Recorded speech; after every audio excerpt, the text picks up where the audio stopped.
മറക്കാൻ ശ്രമിക്കുമ്പോഴേക്കും ഓർമ്മിക്കാൻ തോന്നുന്നത് എന്താണോ അതാണ് സ്നേഹമെന്ന് വിളിക്കുന്നത്. നാം ഒരു വ്യക്തിയെ സ്നേഹിച്ചു, ആ വ്യക്തി നമ്മളെ തിരിച്ച് സ്നേഹിക്കുന്നില്ല. നാം ഒരു വസ്തുവിനെ ഇഷ്ടപ്പെട്ടു, ആ വസ്തു തിരിച്ച് നമ്മളെ സ്നേഹിക്കുന്നില്ല. വ്യക്തിയാകട്ടെ വസ്തുവാകട്ടെ, അവിടെ നിന്നും ഒരു റെസ്പോൺസും കിട്ടാതിരിക്കുമ്പോഴും നമ്മളതിനെ മോഹിക്കുകയോ നമ്മൾ ആ വ്യക്തിയെ സ്നേഹിക്കുകയോ ചെയ്യുന്നുണ്ടെങ്കിൽ നിങ്ങൾക്ക് ആ വസ്തുവിനോടും ആ വ്യക്തിയോടും സ്നേഹമാണ്. നിങ്ങളുടെ മനസ്സിനെ പിന്തിരിപ്പിക്കാൻ എന്തൊക്കെ ഉണ്ടായിട്ടും അതുകൊണ്ടൊന്നും നിങ്ങൾ പിന്തിരിയുന്നില്ലെങ്കിൽ നിങ്ങൾ മനസ്സിലാക്കിക്കൊള്ളുക, നിങ്ങൾ ആ വ്യക്തിയെ ഇഷ്ടപ്പെടുകയാണ്.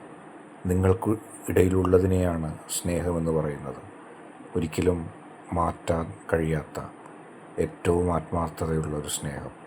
നിങ്ങളെ ഉപദ്രവിച്ചാലും നിങ്ങളെ ഇഷ്ടപ്പെട്ടില്ലെങ്കിലും നിങ്ങളെ വെല്ലുവിളിച്ചാലും നിങ്ങൾ ആ വ്യക്തിയെ സ്നേഹിക്കും, ഇഷ്ടപ്പെടും. കാരണം നിങ്ങൾ ആ വ്യക്തിയെ ആത്മാർത്ഥമായി സ്നേഹിക്കുന്നു എന്നതാണ് അതിൻ്റെ അർത്ഥം.